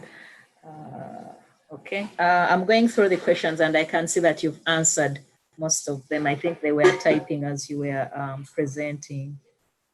Okay, our Electoral Commission chairman is here. He says, thanks Fiona for sharing this important information. What are the tax implications at distribution? Okay, so the tax, I'm not going to go into tax because it's very complicated, but I'll just give a basic, is that the way your estate is set up is that, say, for example, let me start off by the exemptions. Right now, in the year 2020, the federal exemption of not paying estate tax is anybody who has assets less than 11 million, which a lot of people fall in that category. Come 2026, it comes down to 5 million. So depending on where you are and whatever assets you have, depending on a home or rental income, you might hit that threshold of 5 million. So if you haven't planned properly the distribution within your specific plan, then you would be exposing yourself to 40% estate tax, which is very high. That is where, and in the estate planning community, we don't know what's happening, but estate planning taxes is a vehicle that America has used to shore up their pot, as so to speak. So say, for example, with COVID, they might look to see that the national debt is very high, that we should now decrease our estate tax threshold to something lower. That puts more people to be exposed to that 40% estate tax. So that is why you see the multimillionaires doing tax strategies of someone who has 100 million tax estate is, how am I going to distribute this to my heirs? And there is a loophole that for whatever you give out while you're alive, that reduces your taxable base. So for people who see philanthropists giving away around 60 million or 70 million, yes, they might be philanthropic at heart, but it's also a tax strategy that now they've taken that 60 million out of their estate and reducing their tax burden. So for whoever asked the question, your tax will depend on your particular circumstances of the assets that you have. And when you sit down with your attorney, and we work alongside the CPAs and the financial planners to see what's the best way to move your assets around within the trust, or maybe start making distributions. For example, I think there is, off the top of my head, I think it's up to 1 million where you can give out about 15,000 every year. So you can start, if you do know you have a taxable base, maybe you can decide to start making those 15,000 distributions to your beneficiaries, or putting it in a 5 to 9 plan while you're alive to reduce your tax base. But all those are strategies that you would sit down with your attorney and that team to make sure you reduce your taxes at the time of death. Okay. I think there's someone on YouTube who wanted to know if someone can set up a trust fund in Uganda. I think you said that with Uganda, it's a well-based system. And then he wanted to know, how easy is it in case you set up a system in Uganda for the beneficiaries to access money that has been left? Meaning by will? Yes. The way it would work is if, say, for example, you have a will in Uganda, you would elect what is called an executor of your estate. Then based upon whoever you've elected, they would be in charge of all these bank accounts that you have for your beneficiaries. So then you would be able to authorize them that, say, my 15-year-old is going to boarding school, this is the amount they need for school fees, this is the amount they need for their upkeep, distribute this amount of money either monthly or quarterly for their upkeep. And then you can also lay out that whatever is left, say after they've reached the age of majority, 18, that they would take over their accounts for themselves. So those are all instructions that you would set up with your executor of your estate in Uganda. Okay, that's good.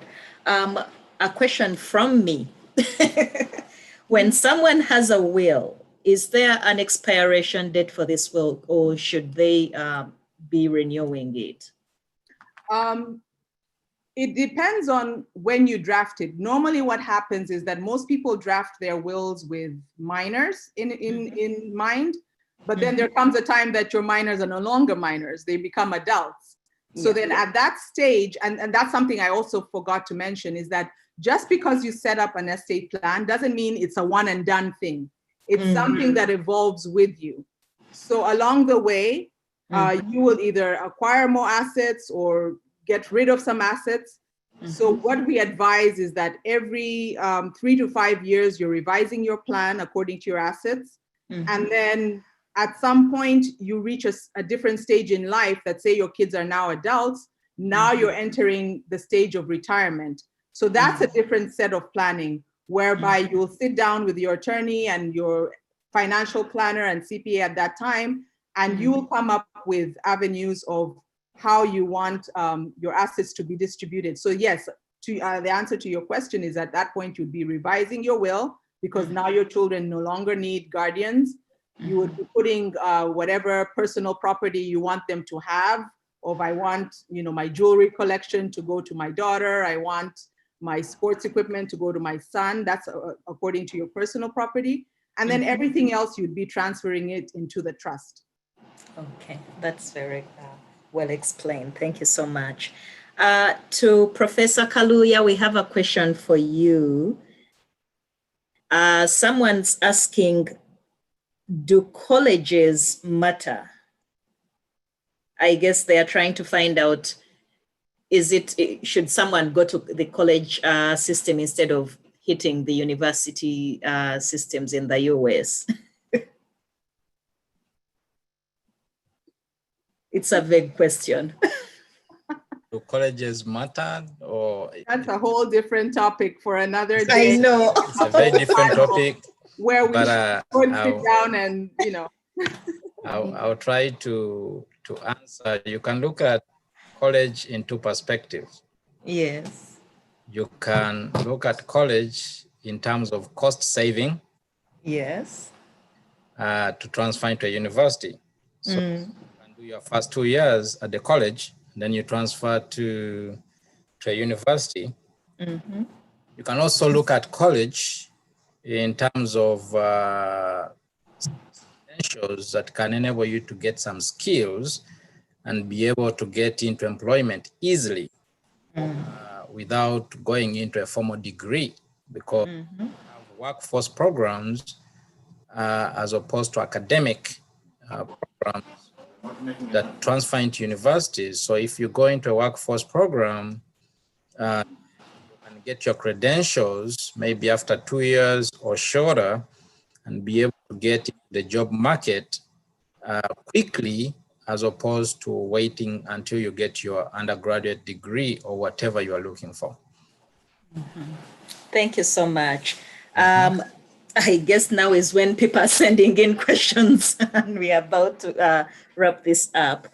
To Madame Fiona, I think this question was supposed to be to you, and I know you have answered most part of it.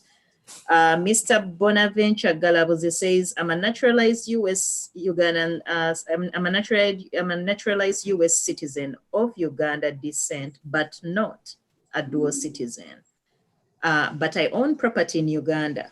Is my property in Uganda in jeopardy in case I pass away? I think Madame Fiona gave some answers whereby you have to prepare yourselves by having your wills state where you want that property to go. I think it was a few years or a few months back, I saw one official from the government. I think they were in the UK in one of the meetings, and they were addressing this whole dual citizenship issue. And they said that we diasporans who are here automatically feel that our properties are safe because we are Ugandan born. But once we give up our citizenship, that is not the case. So I think we should make sure that we protect our properties in Uganda. If you have a lawyer you know in Uganda that can help you do that, we have Fiona here who can advise you. Make sure you have your wills airtight and protect whatever properties you have in Uganda. Otherwise, you will be out there fighting every Tom, Dick, and Harry, relative, non-relative, about your properties. We have to just protect ourselves. I am so grateful to all my panelists today. Professor Kaluya, thank you so much for presenting. Thank you so much for joining us. Madame Georgina, you have given us something that we know is dear to your heart. I was on phone calls with you hours and hours whenever you used to have people pass away in the community. And I know that this is something that's very important that you would love to see happen in UNA members. Your council region representatives are working so hard to see that they can give you the things that you need, the services that you need. Life insurance, that I cannot stress enough what it means that you should all have life insurance, because we end up having that burden onto the community. I send these crowdfunding emails and people sometimes even abuse me. They come back to me and say, Madam President, tukwagala nnyo naye otutame. Abantu bagambe bagule life insurance. And I do understand and see where they are coming from. Because if I send out an email this week and send out another email next week, they are wondering, why are people not purchasing life insurance? Madame Georgina has taken this up and wants us to get life insurance. She's doing everything she can to do that. And please think about it. We can even have this done through our membership. Madame Fiona, I can't thank you enough. I know this is a very tough thing to do, to even have a conversation with your spouse and say, let's get a will done. Let's have these trusts done. Some people, when you talk about a living will, they are thinking, omukazi ono ayagala kunzita. Lwaki agamba tufune will eno? So this is not an easy conversation, but it's a very important conversation that we should be having in our families. Like she said, you may have a living will. I have my living will that I had, I think, when my daughter was about 3. And she's now 11. So I think I should be revising that will. And I've actually learned something very important today, that I think I should have a trust instead, because I have life insurance and I don't want to have her have $250,000 go to her and she goes crazy because she's seeing all this money that the parents have left her, and she even doesn't know what it means to have such an amount of money. Whereas I would like to see that that money helps her in the future. So I am so grateful for this information. I've learned so much. When it comes to financial planning. I'm going to put these things and make sure that I practice them in my life. And I hope that all UNA members on this call were able to actually get something that they can use in their lives. We would love to hear from you, UNA members.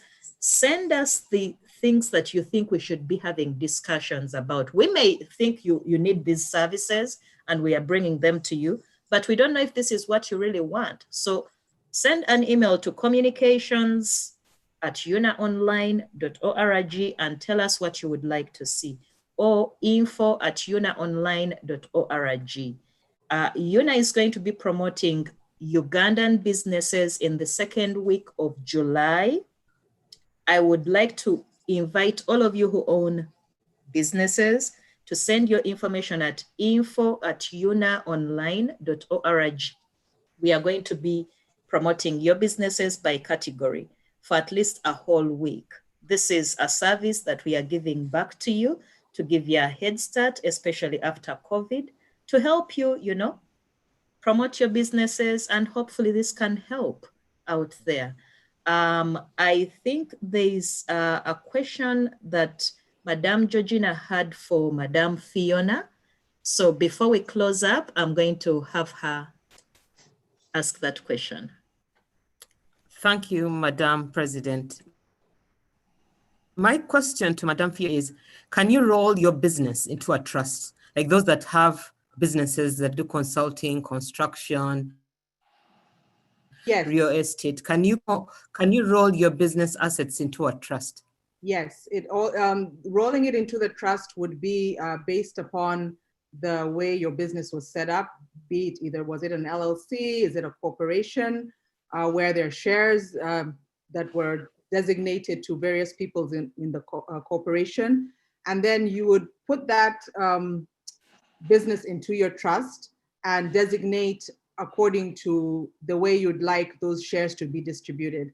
There is what is called, that comes into business succession, where you would designate who you want your business to go to according to the shares that you've elected. So once you sit down, and again, it comes back to tax strategies, you'd sit down with a CPA and a financial planner to see what's the best way to distribute those shares to minimize whatever taxes that you pay upon death. So yes, it can be done. Perfect. Thank you so much for that, Madam Fiona, and thank you so much for that question, Madam Georgina. Now, as we close up, I'm going to invite you all to join us in our next Zoom meeting just after this.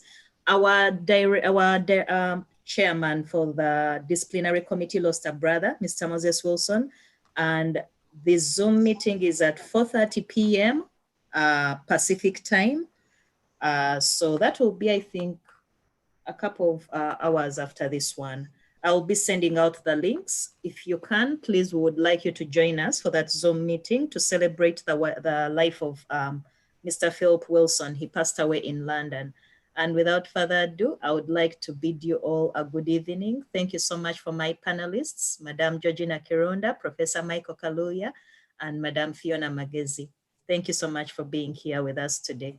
And for our listeners, our UNA members, non-UNA members, anyone who tuned in, thank you for being with us today. We love you all. Remember, UNA cares.